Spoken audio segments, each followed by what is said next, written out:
So a few months ago, or a fair few months ago now, I did my review of Doctor Who and the Daleks, the Peter Cushing movie starring as Doctor Who.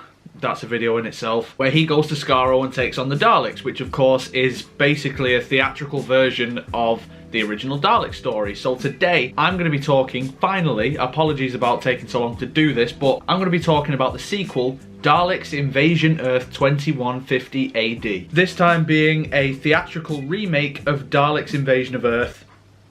Well, that's it, it's just the Dalek Invasion of Earth, isn't it? Now the thing is, if I remember rightly, I said in my review of Doctor Who and the Daleks that I preferred this film. However, it turns out I was talking utter shit. See, the frustrating thing for me is, out of the two original Doctor Who stories, I do prefer the Dalek Invasion of Earth over the original Dalek story, but I think out of these two movies, I do think I now prefer Doctor Who and the Daleks over this film. I rewatched it the night before filming this video, and I've got to say, it was a fucking struggle to get through. And the thing is, it's only an hour and a half as well, so fucking hell. So this film acts as a sequel, and we are once again reunited with Doctor Who, Susan, and Louise. Everyone's favourite companion, Louise. You remember Louise, don't you? Who the fuck is Louise? I don't think it's even established at any point who Louise is. I could be wrong on that. It could be another granddaughter that someone's pulled out of their arse, or a niece, or I don't know. I don't mind Tom Campbell, played by Bernard Cribbins, because he is actually introduced as a new character into this movie. I don't really necessarily mind the fact that, okay, we don't have Ian and Barbara, so we're going to introduce these new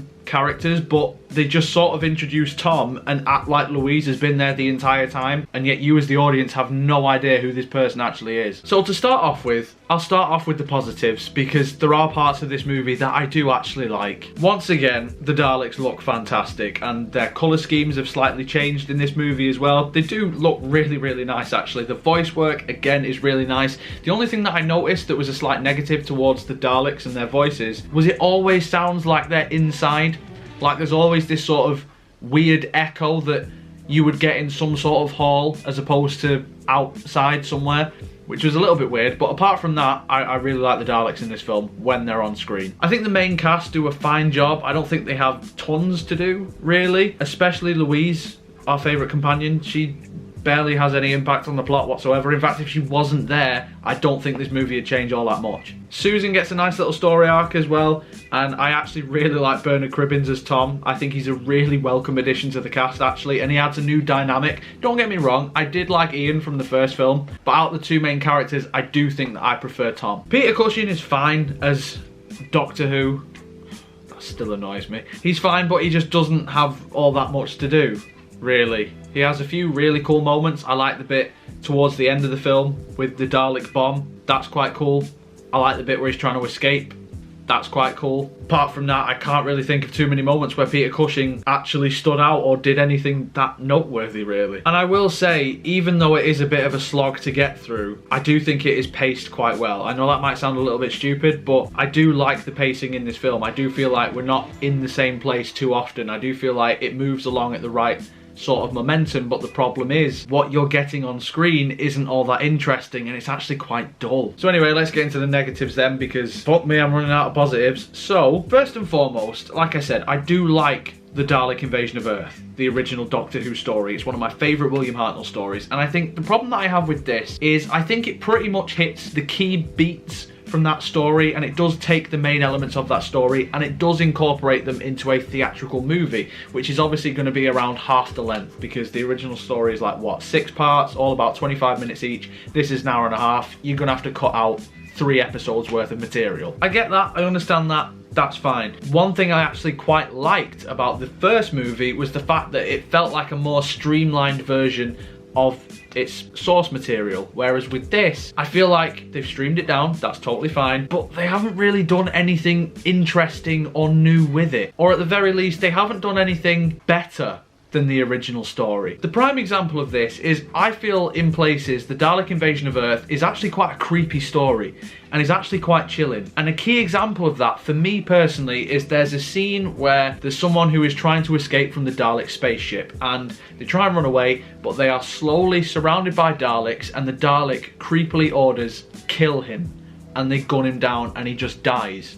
It's not really over the top, it's not really too dramatic, it's just a realistic, gritty moment, and it works so well. However, this same moment happens in the film. But instead of a creepy, chilling moment, we get a Hollywood version of it. So this guy runs away, he climbs up a building, he's doing flips, there's explosions, he falls off of a roof, like he lands on a load of rocks, and it's played up to be this big, exciting, dramatic moment, but it's someone getting killed. If you're trying to show the power of the Daleks and their strength and how much of a threat they actually are, you don't need to have this big theatrical set piece where there's someone running about everywhere. You just need them to kill people in a ruthless fashion, and I don't feel that the Daleks really do that in this film. In fact, the fact that this is called Daleks Invasion Earth, it doesn't really feel like the Daleks have invaded fully. It feels like, as long as you're not too close to the Dalek spaceship in London, probably not going to find any Daleks anywhere. Now don't get me wrong, there is some really nice set pieces with the Daleks. I do like the big rebellion towards the end, that's quite nice. I do like the scene with the van where it's driving through all the different Daleks, but these moments are very few and far between. You don't really get that much Dalek action. They're just sort of there in the background, but you don't really feel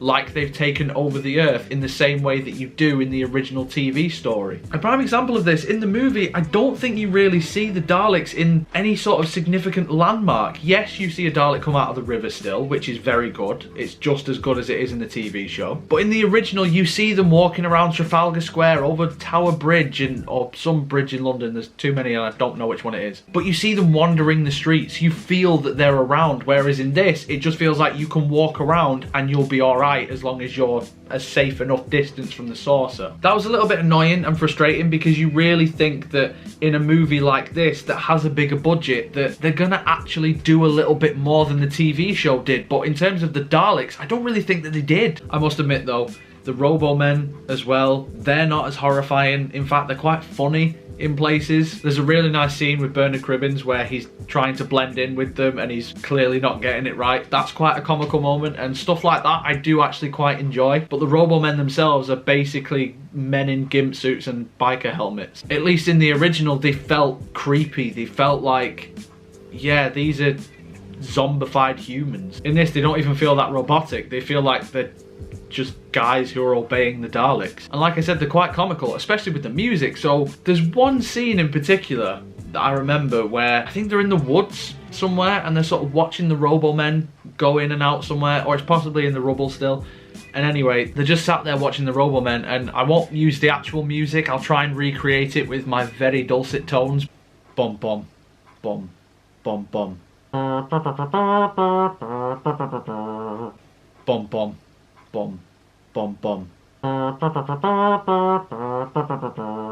And it's the way that that scene cuts. It's so bizarre. It's kind of like a Monty Python sketch. I don't know how they managed it. But the problem with this movie is it does that a number of times where it comes across as comical when it's not meant to. Like I said, there's a few nice action set pieces, there's a few nice moments between characters, and there's a few humorous moments, but I feel like overall this is actually quite a dull movie and a poor imitation of the original story. Yes, I am aware that the original story is not perfect and is also flawed, but if I had the choice out of the two, I'm going for the original William Hartnell. Overall, I'm gonna give Daleks Invasion Earth 2150 AD 4 out of 10. I can't remember what I gave the original, but this one's a 4 out of 10. I mean, it's definitely worth the watch. Like, check it out. It'll definitely have its fans. I can see the appeal of this, but me personally, it's just not that good. Let me know what you think of this film. Do you like it? Do you not? Do you prefer it to the other one? Whatever you think, let me know in the comments down below. If you enjoyed this video, then make sure you leave a like on it, subscribe for more. Social media and Patreon links will be in the description, as always.